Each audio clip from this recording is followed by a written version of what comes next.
Ver películas es lo más entretenido y fácil del mundo y lo podemos hacer en cualquier momento. Sin embargo, a veces no somos conscientes de todo el trabajo que los realizadores tuvieron que hacer para poder presentarnos el resultado final. Y si de por sí una película normal ya es complicada de hacer, imagínate una película en stop motion. Y ese es el caso de Coraline del 2009 de Henry Selick, que se ha convertido desde su estreno en una película de culto en la animación que traumó en su tiempo a muchos niños. Coraline y la puerta secreta.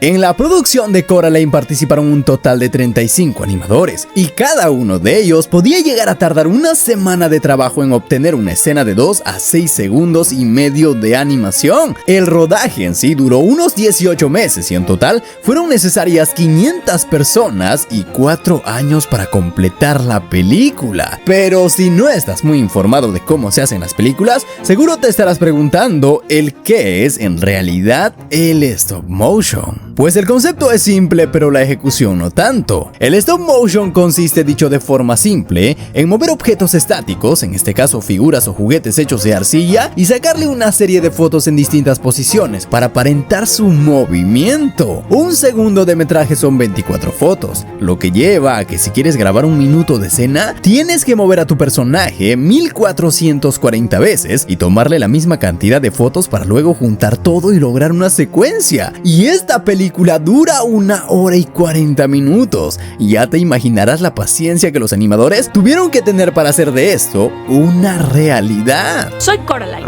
¿Caroline qué? ¡Coraline! Pero la película no solo lo hizo un animador o el director. Este fue un trabajo conjunto y usaron el presupuesto de $60 millones para crear varios equipos de trabajo que se encargarían cada uno de una función específica. Y el primer grupo importante se encargó de crear y modelar a los personajes.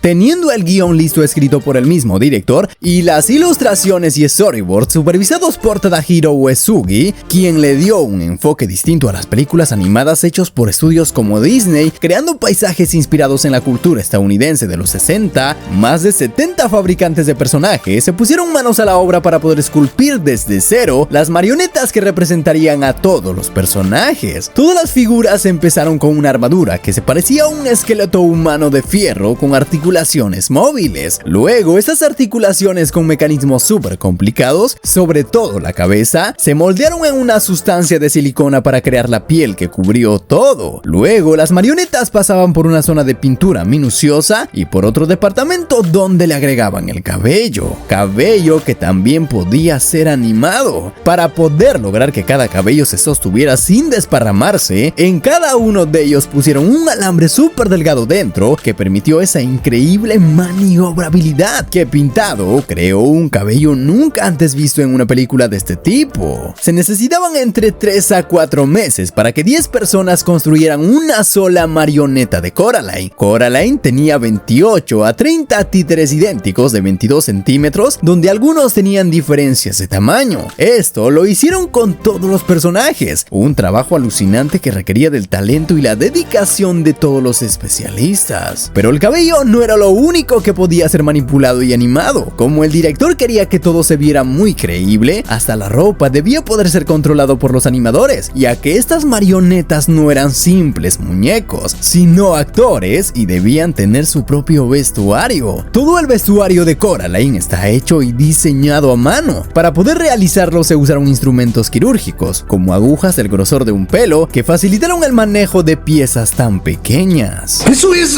una locura? Necesitaban unas 3 semanas para hacer un simple suéter de los 30 que hicieron. Por otro lado, el guante de Coraline, de los cuales hicieron 6 copias, se demoró en completarse en 6 semanas, esto por lo pequeño que era. Junto a toda la ropa creada para la película, pusieron goma espuma dentro para que no quedara colgando y pudiera ser manipulado. Y solo hemos mencionado a Coraline. Todos los personajes como el gato, sus padres, la villana y más tuvieron la misma atención. La misma atención en los 250 marionetas articulados creados para la cinta. Pero todo este trabajo estaba siendo realizado mientras que otros especialistas trabajaban estaban en otro departamento creativo, diseñando y creando el mundo de Coraline. Estos trabajos que estamos viendo se realizaron en el proceso de preproducción, donde se prepara todo para poder comenzar a rodar. Este proceso demoró 2 años enteros. El departamento de decorados tuvo que armar 150 sets diferentes para la película, y en particular, el Jardín Fantástico fue el escenario más complejo creado para la cinta, con más de 3.500 flores hechas a mano y algunas a base de palomitas de maíz, la mayoría de las cuales tenían sus propias fuentes de luz individuales, y todo esto medía más de 18 metros de largo. Y al igual que con los títeres, todo debía poder animarse, incluidas las plantas y el pasto, que debían poder verse como si estuvieran siendo arrastrados por el viento. En el fantástico jardín debían florecer docenas de flores coloridas, y también debían permitir que Coraline y su otro padre vean la escena desde arriba en un gran helicóptero o saltamontes. Con una superficie de 55 metros cuadrados, los 52 escenarios fueron los primeros desplegados para una película animada en stop motion. Y así, después de completar la creación de los sets y luego de completar la construcción de los personajes, ahora era hora de comenzar a rodar y a filmar la película. Si bien son las marionetas quienes aparecen en la pantalla, son los animadores quienes les dan vida, pues como dijo Henry Selick, el stop motion es de hecho la actuación directa del animador a través de la marioneta. Así que cuando vemos una obra de este tipo, en realidad vemos toda la expresividad del animador, solo que a través de un pequeño muñeco. Cada una de las figuras de los personajes requería al menos la actuación de 30 artistas, quienes se sacaban el ancho para poder completar la escena a tiempo. Pero para poder comenzar a rodar, en realidad aún necesitaban de una ayuda. Necesitaban de una guía para saber cómo debían mover los labios de los personajes y cómo debían comportarse al mencionar las palabras. Por eso, primero hicieron el llamado a los actores de voz de los personajes, quienes grabaron todas sus líneas, y ya con eso, los animadores comenzaron a mover a las marionetas cuadro por cuadro para darles el movimiento fluido. Como hemos dicho ya, el director quería que sus personajes fueran lo más humano posibles. ¿Y qué más humano que tener expresiones supernaturales? Para que fuera más fácil la manipulación de la cara y que tuvieran gran variabilidad en cuanto a la expresión facial del personaje, dividieron el rostro en 2 partes intercambiables. Sí, la parte superior e inferior del rostro de los personajes podía cambiarse por otras versiones creadas y diseñadas en computadora para ser impresas con impresoras 3D para posteriormente ser lijadas y pintadas a mano. Fue tan meticuloso este proceso que había 207.336 posibles combinaciones de caras para Coraline. O sea, hasta el mínimo gesto en el rostro podía intercambiarse, y es por eso que se ve tan natural. Y también había 17.633 posibles combinaciones de caras para madre. Esto ofreció más opciones faciales y permitió a los animadores obtener actuaciones innovadoras que nunca se habían visto en la animación en stop motion. Es por eso que detrás de cámaras podemos ver esta línea en medio del rostro de Coraline, por ejemplo. Y entonces, ¿cómo es que esa línea ya no aparece en el resultado final? Pues porque esa línea se eliminó en postproducción utilizando los efectos visuales. Y ya que hablamos de los efectos visuales, muchos elementos en la película fueron agregados con esta técnica. Elementos que no podían ser controlados, como por ejemplo el fuego, iluminaciones, fondos hechos digitalmente, vapor, humo y otros detalles más. Y no solo los rostros eran intercambiables, sino también las manos. Crearon cientos de manos hechos de alambre y bañados de silicona para intercambiarlos y crear diferentes gestos. Cada personaje se animó de forma distinta y de acuerdo a su personalidad, y tuvieron que cuidar todos los detalles y los movimientos para que nosotros como espectadores pudiéramos ver que realmente estaban vivos. Esto empezando por las respiraciones hasta movimientos rápidos y fluidos. Pero como si no fuera ya suficiente el trabajo que los animadores estaban realizando, esta película iba a estrenarse para poder verse en 3D, lo que supuso un reto más para los trabajadores,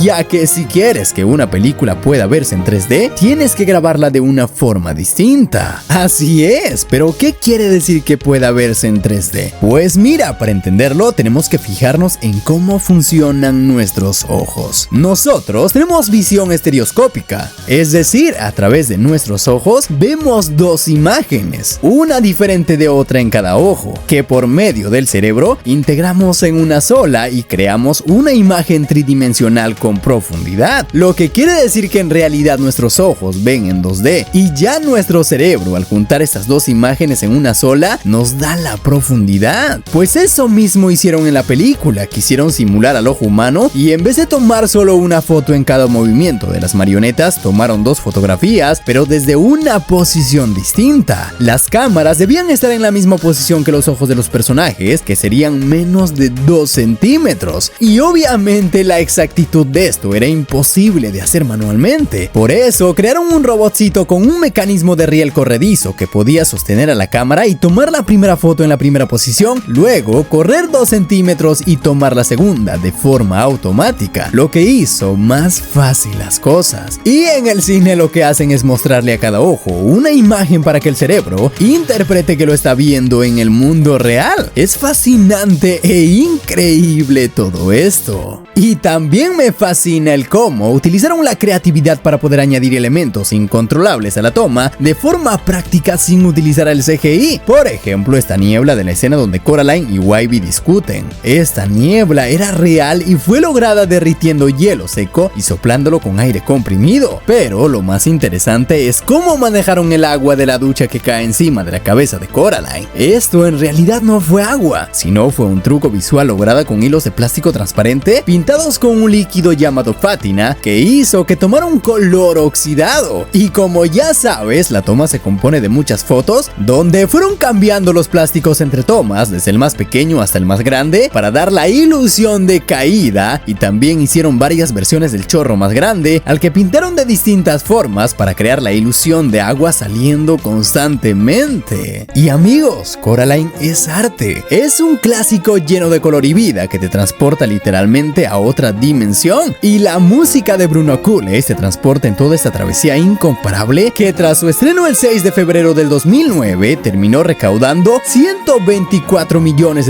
en todo el mundo contra un presupuesto de 60 millones, convirtiéndose en la película de culto considerada por millones la mejor película en su tipo. Así que amigos, espero de corazón que hayan aprendido algo y que lo hayan disfrutado. Las películas en stop motion siempre me van a sorprender por lo increíbles que son y por todo el trabajo detrás. Así que si quieren saber más sobre este tipo de películas y sus historias, déjenme un comentario aquí abajo, suscríbanse, tomen siempre buenas decisiones, cuídense de la otra madre, que conmigo nos veremos ahora mismo. Así que bye. Suscríbete. I'll be back.